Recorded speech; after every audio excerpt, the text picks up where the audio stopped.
Mga kapatid, magandang hapon po sa ating lahat. Magandang hapon din po, Father. Ang isang maligong bagong taon. Maligong bagong taon sa lahat. Ayun masayang maligong. Sabi nito kasi sa bagong taon ay nagalit maligong bagong taon. Maligong taon. So ngayon ating pinagdiriwang ang maliban sa bagong taon, ang solemnity ng Mary, Mother of God. Sa loob ng bagong taon na ito, simulan natin sa pagpapasalamat at panghingi ng tulong ng ating Santa Maria na tayo dinadalhin sa kanyang anak. Aminin natin ang ating mga kasalanan upang tayo maging marapat gumanap sa banal na pagdiriwang. Tinangan ng Diyos, pagkakas ng Diyos, sa inyo mga kapatid, na lupa ako ng kasala sa isip, sa lahat, sa tawa, at sa aking pagkukulang. Kaya sinasama ko sa mga Birhen Maria, sa lahat ng mga anghel at mga banal, at sa inyo mga kapatid, na ako'y nanalangin sa Panginoon ating Diyos. Kawaan tayo ng kapangyarihan ng Diyos, patawarin tayo ng ating mga kasalanan,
pinagpala mo ang sangkatauhan sa iniluwal ng mahal na ina.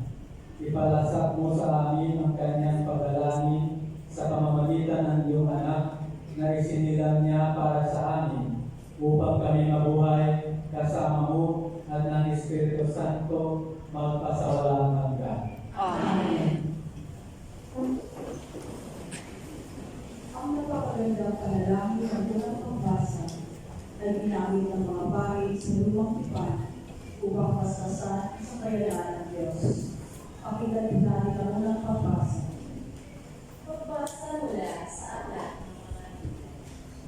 Sinabi ng Panginoon kay Moses, sabihin mo kay Aaron at sa kanyang mga anak na ito ang sasabihin nila sa pagbe-benedisyon nila sa mga Israelita. Pagpalain dalawa at ingatan ng Panginoon. Naway ang makagulat niya at sumibayan. Ingatan dalawa niya at bigyan ng kayapaan. Ganito nila papagiging ang pangalan ko sa pag-ibigosyon sa mga Israelita at pagpapalain ko ang mga ito. Ang salita ni Diyos. Salamat sa Diyos. Kami iyong kaawaan at pagpalain ko.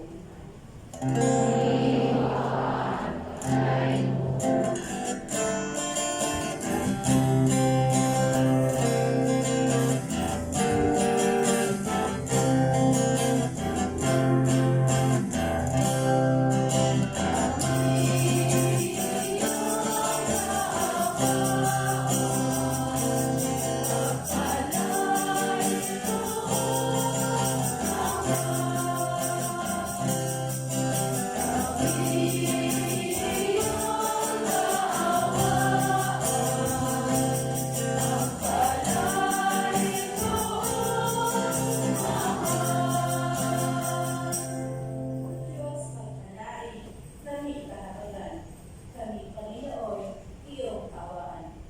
Upang sa daigdig, mabatid ng lahat ang iyong kalooban at ang pagpilitas.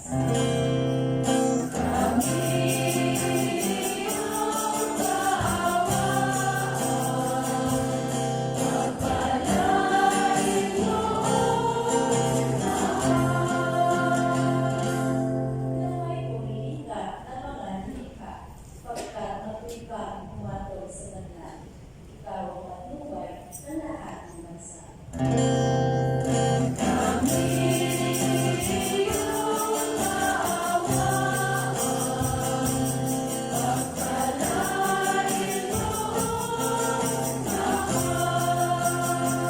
Purihin dalawa ng lahat ng tao. Purihin ka nila sa lahat ng tao. Ang lahat sa amin, iyong pinagpala. Naway ikalata ang lahat ng bansa.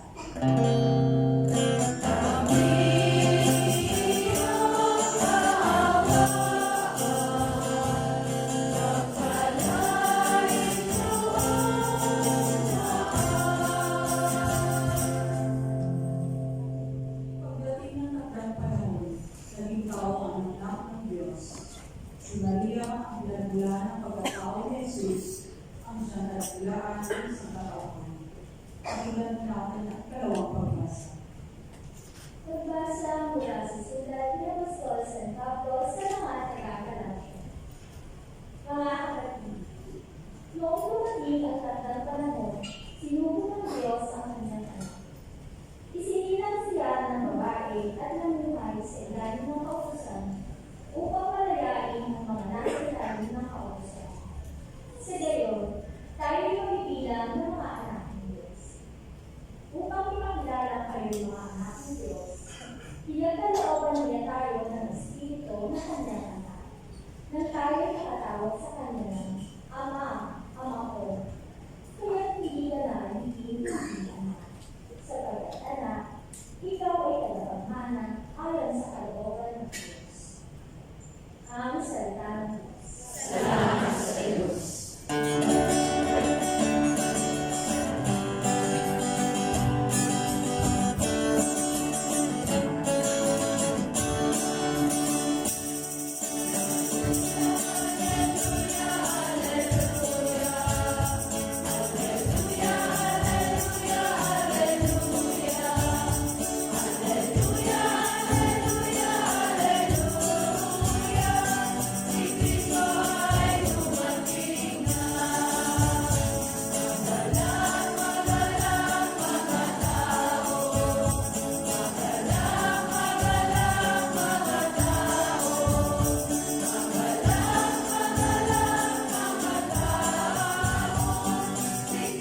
Noong panahon iyon, nagmamadali ang mga pastol na lumakad patungong Bethlehem. At nakita nila sina Maria at Jose at ang sanggol na nakahiga sa sarsawan. Kaya isinaysay nila ang mga sinabi ng anghel tungkol sa sanggol na ito. At nagtaka ang lahat na nakarinig sa sinabi ng mga pastol. Natanim sa isip ni Maria ang mga bagay na ito at kanyang pinagbulay-bulay. Umalis ang mga pastols na nagpupuri sa Diyos at nagpapahayag ng kanyang kadakilaan lahat dahil sa lahat ng narinig nila at nakita ayon sa ibinalita sa kanila ng anghel. Pagdating ng ikawalong araw ay binuhay ang bata at pinangalan ng Jesus. Ang pangalan ibinigay ng anghel bago pa siya ipinaglihim. Ang mabuting balita ng Panginoon. Pinupuri ka namin. Ngayon ating binubulita ang bagong taon 2025. At sa tingin ko walang ibang pinakamagandang paraan paano i-celebrate, paano ipagdiwang ang bagong taon na ito kaysa sa pagpapalapit kay Jesus. There's no better way to celebrate the New Year than to get close to our Lord Jesus Christ. Hindi sinatag, baka naintindihan ng Tagalog. So, at tingin ko walang ibang mas mabuti pang paraan na lumapit tayo sa Panginoon kundi sa pamamagitan ni Santa Maria. Para sa ating mga Katoliko, malaki ang ating pagmamahal kay Santa Maria. Unang araw pa lamang ng taon, dedicated na sa Kanya.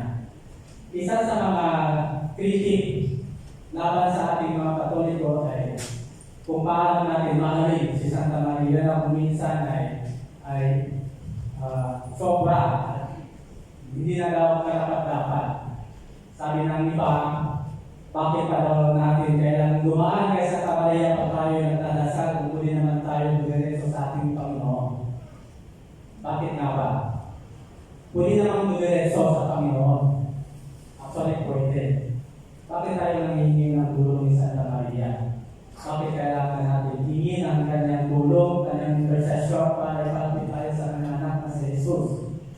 Bakit walang pinakamas malinaw na paraan na lumapit sa anak niya kundi sa pamamagitan ng kanyang ina? Sa tingin ko, ang pinakamabisang sagot dyan ay ang ating Panginoon mismo ay dumaan kay Santa Maria. Pwede naman siyang maglalang na lang sa pamamagitan ng Espiritu Santo at gawin ang gusto niyang mangyari. Ngunit dumaan din siya kay Santa Maria. Kinakailangan niya ang popo. Kinakailangan niya ang kooperasyon ni Santa Maria para isakatuparan ang plano ng ating salvation.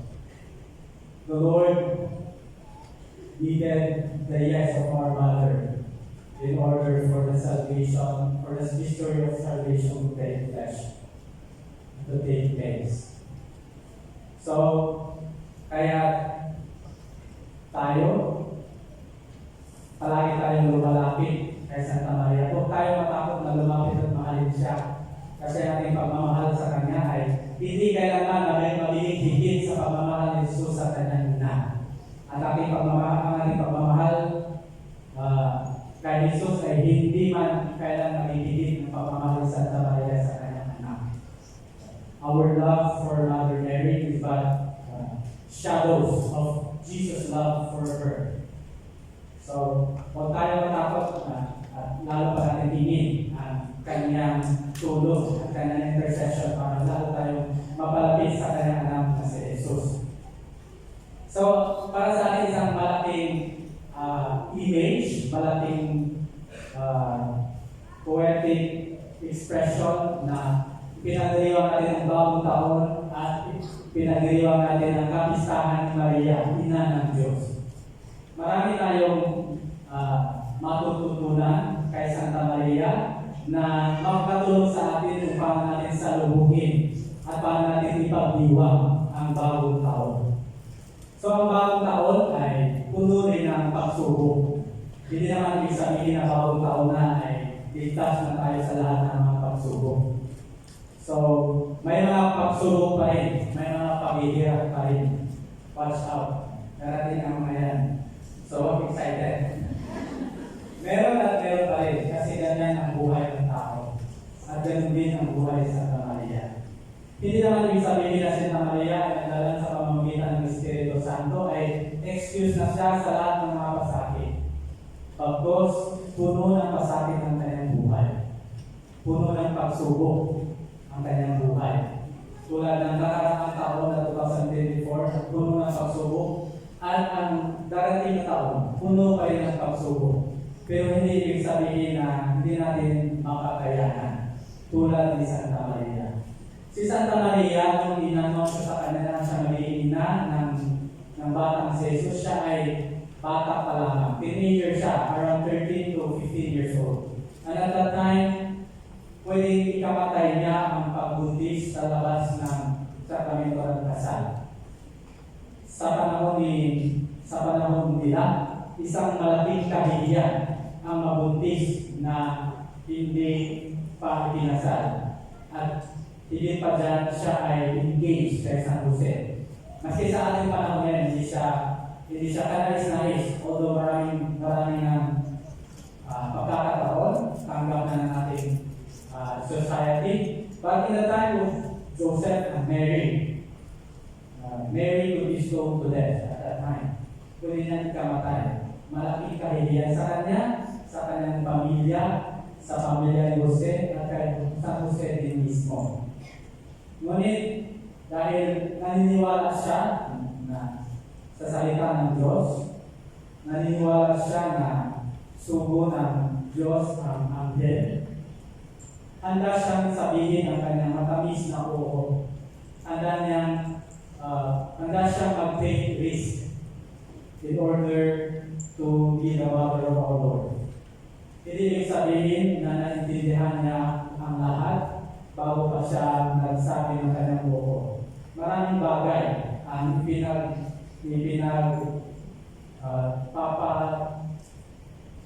that Mary took to her heart. Many things she did not understand.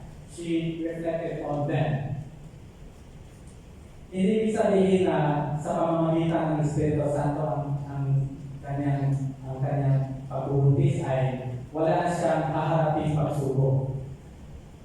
Katunayan niya, si Jesus mismo sa kanyang kapanganakan, ipinanganak siya sa saksaban, isang lugar na hindi dapat panganakan ng isang sanggol dahil walang sinuman ang gustong tumanggap sa kanila. Yun na lamang, nahihirapan silang maghanap. At pagkatapos nun, nung nabalitaan ni Herodes ang kapanganakan ni Jesus, binalak niyang hanapin at patayin si Jesus. At kailangan na namang maghanap ng paraan. Si San Jose at si Santa Maria, dinala nila ang bata sa Egypt at doon nag-seek ng refuge para maligtas sa sanggol. So, simula pa ng Annunciation hanggang sa pinapanganakan at nabukas sa ito at hanggang sa buong buhay na kasama sa Santa Maria kanyang anak, puno ito ng pagsubok. Ang buhay natin ay ganun din. Ang bagong taon ay magiging ganun din. Ang pagsubok ay kaparte ng ating pamumuhay. Kung hindi na tayo sinusubok, siguro patay na tayo. Kaya magpasalamat tayo kung tayo ay may pagsubok pa. Saka pagsubok yan, hindi yan kailangan answer. Pagsubok pa lang yan. Yung result, di pa natin alam. Pagdadaanan pa natin yan. Sa Tagalog, may pinagdadaanan, sa Bisaya na ay biyagian. So, hindi tayo mananatili. Pagdadaanan lang natin, pagsubok lang na yan. Hindi pa yan yung final. Hindi pa yan yung huli. Katulad ng buhay sa Tamaya na ng pagsubok, inilagay niya palagi ang kanyang buhay sa kamay ng Panginoon. She had learned to entrust her life, herself, and all that she had to the hands of our Father. Naway sa bawat taon, may nananig tayong klaseng paniniwala sa ating Panginoon. Ikalawa, maliban sa pagsubok, ay ang buhay sa Santa Maria na puno ng pagpapasalamat. So the life of our Mother Mary is full of gratitude. When she visited her cousin Elizabeth, the words that came out of her mouth are words of gratitude. When Mary said, "My soul proclaims the greatness of the Lord. My spirit rejoices in God my Savior." These are words of gratitude. Dahil ang tao puno ng pasasalamat, walang puwag ng galit, walang puwag ng hingit, walang puwag ng pagnanais ng masama sa kanyang kapwa. Tingnan natin ang ating mga sarili. Maraming bagay, actually, dapat din natin ipagpapasalamat. Maraming bagay sa nakaraang taon na dapat natin ipasalamat. Isa dyan ay nandito pa tayo. Siguro iba sa atin may mga kakilala, kaibigan at kapamilya na nilisan tayo sa nakaraang taon o nagkasakit or at kung ano mga bagay na nangyari sa kanila. Ipagdiwang natin ang kanilang buhay, papasalamat natin ang kanilang buhay. Ngunit tayo, binibiyayaan tayo ng buhay, lakas, at yung the mere fact that we are still here. This is something that should be thankful for. Ang pagpapasalamat ay isang patunay na ang Panginoon ay talagang nasa atin. Joy is a certain sign that the Lord exists in our life. Real joy. Kaya tanong natin ang sarili, may totoong ligaya, may totoong kasiyahan ba tayo sa ating buhay? Puno ba tayo ng pagpapasalamat? Dahil ito yung mga certain signs that the Lord exists, that the Lord is with us. Ang tao na hindi na marunong magpasalamat, ang tao na wala ng ika-kaligaya, ay dahil wala ng buwag ang Panginoon sa kanyang puso, sa kanyang buhay. Kaya marami tayong nakikita na hindi man kaya-aya, hindi man mayaman, puno man ng pasakit, puno man ng pagsubok, sila pa rin ay puno ng pagpapasalamat at puno pa rin ng kaligayahan. Dahil ang kaligayahan nila ay hindi nagmula sa mga panlabas na pinagkukunan tulad ng kayamanan, tulad ng kalusugan, tulad ng pagpupuri ng ibang tao, kundi nagmula lamang sa Panginoon. Ito ang tunay na kaligayahan. At kung may tunay tayong kaligayahan, puno tayo ng pagpapasalamat. So we try to be thankful for all the graces that we have received as we start this new year. Thankful for all the graces and the challenges that we have received and endured for the past year. And thankful also that maybe through us, we will be other people will receive graces also through us. And then, pangatlo, ang bagong taon ay nagbibigay ng pagbabago. New Year. Pagbabago. Tulad ng ni Santa Maria, sa pamamagitan ng kanyang pagsagot ng buko, nagkaroon ng pagbabago, nagkaroon ng panibagong buhay, nagkaroon ng bagong liwanag. Ito rin ay ito rin ang grasya na gustong ibigay sa atin ng Panginoon sa bagong taon na ito, ang pagbabago. Ang New Year naman, hindi naman siya magiging new dahil January 1, 2025, dahil nagbago yung PEDSA. Ang New Year ay nagiging bago kung tayo din ay magbabago. Hindi dahil January 1 na yun, magiging bago na ang lahat. Kung wala rin magbabago sa iyo, wala ka rin mababaguhin sa sarili mo, yung mamaya pagtulog mo, pag-isip mo bukas, parehas lang yan. Noong nakarang araw, kung wala ka rin babaguhin. Kaya yung bagong taon ay isang malaking opportunity for us to reflect our life. Ano yung mga bagay na ginawa natin, mga bagay na hindi natin ginawa, at mga bagay na gusto natin baguhin. That is why New Year is the time to make New Year's resolution. Kaso lang hindi na tayo gumagawa ng ganyan dahil malaki na tayo, mga bata lang gumagawa ng ganyan. Mga bata tayo, gumagawa tayo ng New Year's resolution kasi puno pa tayo ng mga oportunidad para magbago. Nagsawa na tayo hanggang lumaki tayo. Sino pa ang gumagawa ng New Year's resolution? Wala na, mag-diet na ako. No? 2030 pa nga tayo lang. O di kaya, yung mga bagay na gusto natin makamtan sa ating mga sarili, bagay na gusto natin mabuhin. Nagsawa na tayo, hindi na tayo gumagawa, hindi na tayo umupo, hindi na tayo nag-review sa ating mga experience kung ano ba ang dapat natin mabuhin. Pero marami pa tayo dapat mabuhin. At ang Panginoon hindi nagsawa sa atin ang kabibigay ng oportunidad, kabibigay ng chance para mabuhin natin ang ating mga sarili. Binigay sa atin ang bagong taon para magmuni-muni, reflekan ang ating buhay, at tignan sa mga aspeto ang pwede pa natin baguhin. Huwag tayong magsawa na bigyan ng chance ang ating mga sarili. Dahil ang Panginoon hindi nagsawa na nabigyan tayo ng mga pagkakataon. Kaya, isulat nyo ulit ang inyong mga New Year's resolution. Isipin nyo ulit ang mga bagay na gusto nyo mabuhin.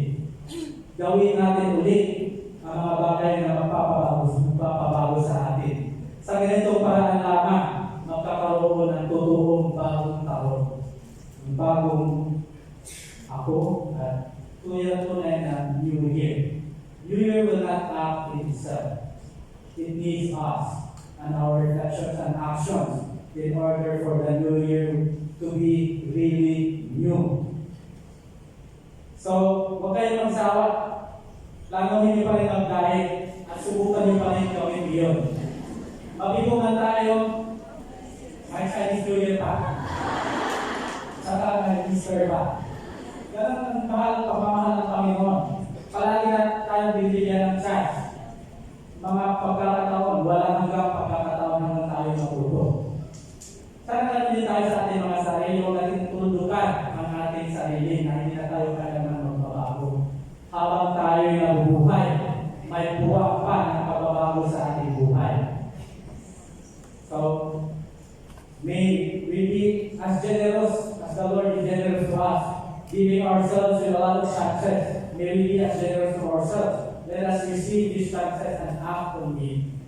If we really want the year to be new, then we embrace it. We thank the Lord for it. And we ask ourselves kung ano pa ang mga dapat natin dapat gawin para pwede natin ipagkabago. Si Santa Maria, ang buhay na nagbago. At ang mundo ay nagbago dahil sa kanyang pagsabot ng buo na maging nanay ng ating Panginoon Hesus. Hindi natin ang kanyang tulong. Kung minsan, alam natin ang mga gusto natin gawin, mga dapat natin gawin, pero hindi natin ginagawa. Kung minsan, pinangunahan tayo ng takot, ng walang lakas na loob, ng walang tapang. Ngunit si Santa Maria sa kanyang buong buhay, nagpapakita ng tapang, nagpapakita ng courage, nagpapakita ng strength. May we imitate her, look at her, and follow her life. because with her example and intercession, she will surely bring us closer to our Lord Jesus Christ. Amen.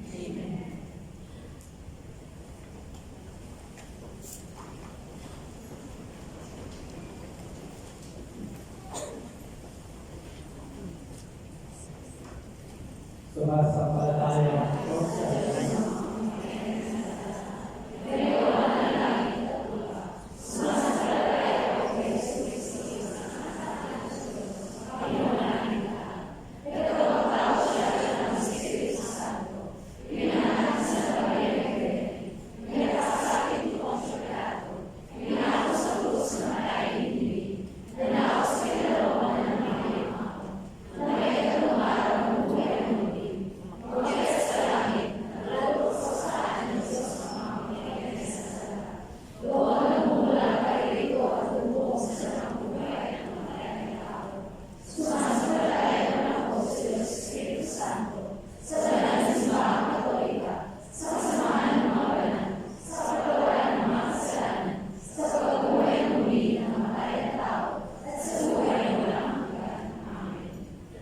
Mga kapatid, ngayong araw ay dinata ng Diyos bilang hudyat ng panibagong simula tungo sa kasaganahan at kapayapaan. Itaas natin sa Kanya ang ating mga kahilingan at taimtim na manalangin. Ama ng kapayapaan, tingin mo kami. Pagsilbing gabay nawa ang simbahan tungo sa liwanag at kapayapaan tagapagligtas namin sa Jesucristo at sa tulong din ng panalangin ng mahal na Birhen Maria, manalangin tayo. May taguyod nawa ng mga nililihan sa aking pamahalaan ang kanilang magagandang halikain na may paggalang at pangangalaga sa mga karapatang pagtao. Manalangin tayo. Paghari nawa ang kapayapaan at pag-asa natin ng ating tagapagligtas sa bawat tahanan at pamayanan, lalong-lalo na ngayong taon ng Jubileo. Manalangin tayo. Maging instrumento nawa ng kapayapaan ang bawat isa upang tuluyang manaig ang pag-ibig, lalong-lalo na sa mga bansang nasa gitna ng digmaan at kagalakang hatid ng ating tagapagligtas. Manalangin tayo. Tuluyan mo ang mamamayapa ang mga kapatid natin yung mauna. Masilayan nawa nila ang liwanag at mukha ng Diyos. Manalangin tayo. Sa ilang sandali na katahimikan, ating panalangin ang iba pang mga pangangailangan ng ating pamayanan, pati na rin ang ating pasalit na hilingan.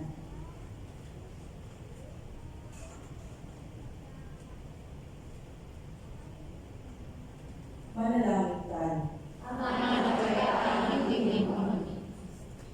Bapa, mahal namin Ama, batid mo ang aming pag-iral dito sa mundo. Tulungan mo kami ipalaganap ang iyong kapayapaan upang ang maayon namin ang aming pamumuhay sa iyong magandang kalooban. Inihiling namin ito sa pamamagitan ni Kristo, aming Panginoon. Amen.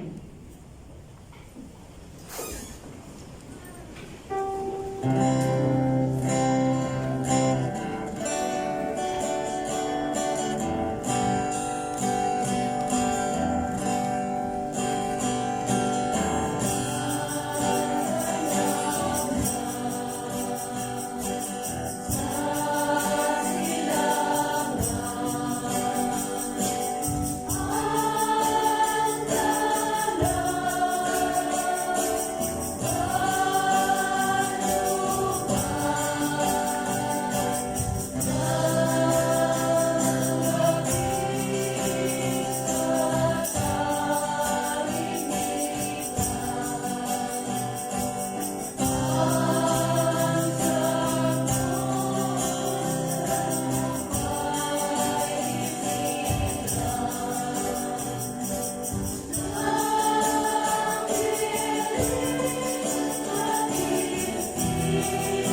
upang ang paghahain natin ay kalugdan ng Diyos, Amang makapangyarihan.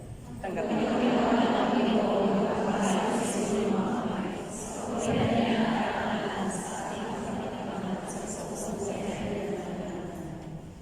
Ama namin lumikha, sa iyo nagmula at nagkakaroon ng kaganapan ng lahat. Sa dakilang kapistahan ito ni Santa Maria, na ina ng anak mong Diyos na totoo, may pagdiwang nawa namin ang pasimulan ng bagong taon at paratinin mo kami sa kaganapan nito sa pamamagitan ni Yeso Cristo kasama ng Espiritu Santo magkasawalang hanggan. Amen. Sumainyo ang Panginoon. At Itaas sa Diyos ang inyong puso at diwa. tinaasan namin sa Panginoon. Pasalamatan natin ang Panginoon na ating Diyos. Maraming salamat. Ama naming makapangyarihan, tunay nga narapat na ikaw ay aming pasalamatan. Ngayon, ipinagdiriwang namin ang dakilang kapistahan ni Maria, Ina ng Diyos. Bukod mong pinagpala sa babaeng lahat, ang mahal na Birhen totoo mapalad na iyong pinili maging ina ng iyong anak. Noong isugo mo siya bilang aming Mesiyas. Sa kapangyarihan ng Espiritong Banal, ang Birheng Maria ay naging inang tunay ng iyong anak na kanyang isinilang bilang liwanag nitong sanlibutan. Kaya kaisa ng mga anghel na nagsisiawit ng papuri sa iyo nang walang humpay sa kalangitan, kami nagbubunyi sa iyong kadakilaan.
Ama Banal, ikaw ang bukal ng tanang kabanalan. Kaya sa pamamagitan ng iyong Espiritu, gawin mong banal ang mga kaloob na ito upang para sa amin maging katawan at dugo ng aming Panginoong si Yesu Cristo.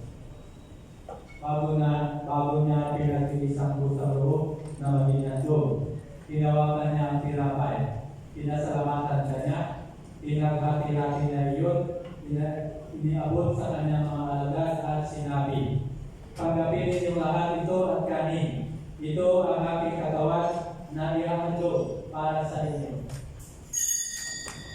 Panginoon.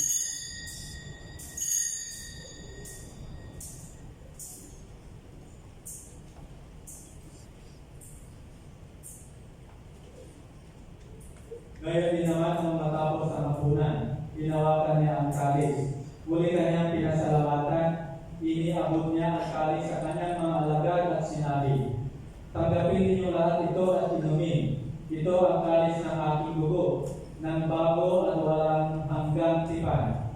Ang aking dugo na ibubuhos para sa inyo at para sa lahat sa ikapagpapatawad ng mga kasalanan.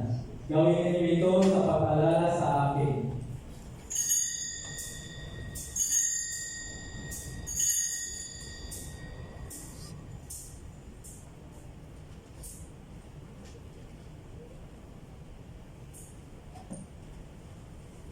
Ipagpugin natin ang misteryo ng pananampalataya.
Ang mga ginagawa namin ngayon ang pag-alala sa pagkamatay at muling pagkabuhay ng iyong anak. Kaya inaalay namin sa iyo ang tinapay na nagbibigay buhay at ang kalis na nagkakaloob ng kaligtasan. Kami nagpapasalamat dahil kami iyong narapat na tumayo sa harap mo para maglingkod sa iyo. Isinasamo namin kami magsasalo-salo sa katawan at dugo ni Kristo ay mabuklod sa pagkakaisa sa pamamagitan ng Espiritu Santo. Ama, ligapin mo ang iyong simbahang laganap sa buong daigdig. Kuskusin mo kami sa pag-ibig kaisa ni Francisco na aming Papa at ni Cardinal Stephen na aming Obispo sa lahat ng mga Obispo at lahat ng mga kapaligan. Alalahanin mo rin ang mga kapatid namin na himlay na may pag-asang sila'y muling mabubuhay. Gayon din ang lahat ng mga pumanaw. Kaawaan mo sila at patuloyin sa iyong kaliwanagan. Kaawaan mo at pagitapatin kami lahat na makasalo sa iyong buhay na walang wakas. Kaisa ng mahal na Birhen Maria na Ina ng Diyos, kaisa ng mga apostol at ng lahat ng mga banal na namuhay dito sa daigdig ng kalugod-lugod sa iyo. May pagdiwang gawa namin ang pagpupuri sa ikararangal mo sa pamamagitan ng iyong anak na aming Panginoong Jesucristo.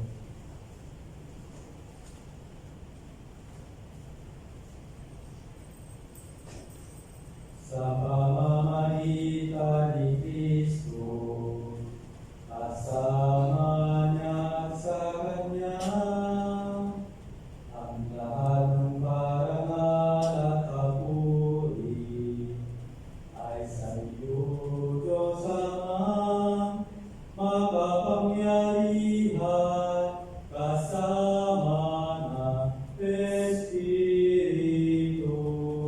Santo, magpasawalang hanggan.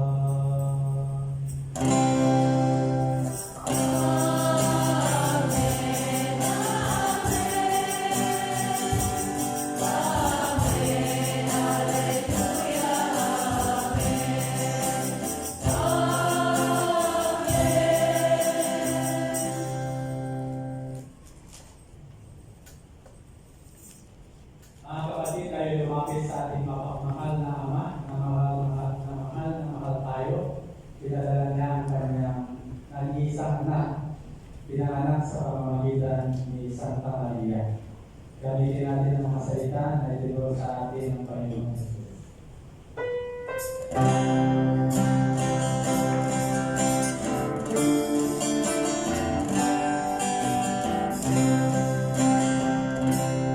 Ama namin,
kasalanan at ilayo sa lahat ng kapahamakan. Samantalang aming pinanatikan ang dakilang araw ng pagpapangayag ng tagapagligtas namin si Yeso Kristo.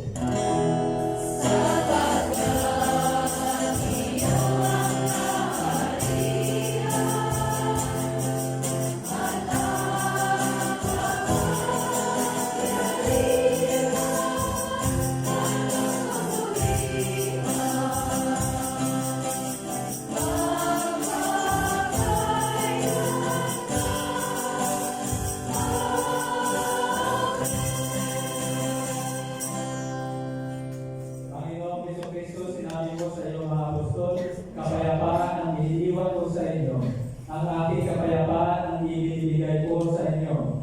Tumayan mo ang aming pananampalataya at huwag ang aming pagkakasala. Pagkalooban mo kami ng kapayapaan at pagkakaisa ayon sa iyong kalooban. Kasama ng Espiritu Santo, magpasawalang hanggan. Amen. Ang kapayapaan ng Panginoon ay laging sumainyo. At sumayo rin. Mga kapatid, magbigayan kayo ng kapayapaan sa isa't isa.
Ito ang kordero ng Diyos. Ito ang nakaalis ng kasalanan ng sanlibutan. Mapalad ang mga inaanyayahan sa kanyang pigil.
loobin mo sa pagdiriwang namin sa dakilang kapistahan ng mahal na ina ng iyong anak at ng iyong sambayanan.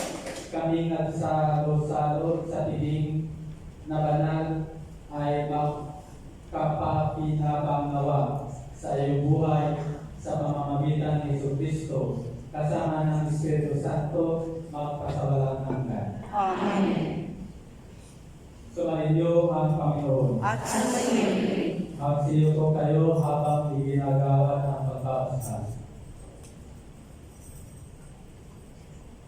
Ang Diyos na siyang bukal ng bawat kaloob ng mabuti at ganap ay siya nawang magkaloob sa inyo ng kanyang pagbabasbas at siya nawang magdulot ng pagpapala ng hindi nasusukat at magpapanatili sa inyong ligtas sa kapahamakan ngayon at sa buong bagong taon at magpasawalang hanggan. Amen. Pagkalooban nawa niya kayo ng walang mali na pananalig ng pag-asang matatag at pag-ibig na matyaga hanggang wakas ng panahon at magpasawalang hanggan. Amen. Pagpalain kayo ng makapangyarihan ng Diyos, Ama at Anak at ng Espiritu Santo. Amen. Tapos na ang banal na misa, kumain kayong taglay ng kapayapaan upang Panginoon ay mahalin at pagpinturan. Salamat sa Diyos. Happy New Year sa ating lahat. Happy New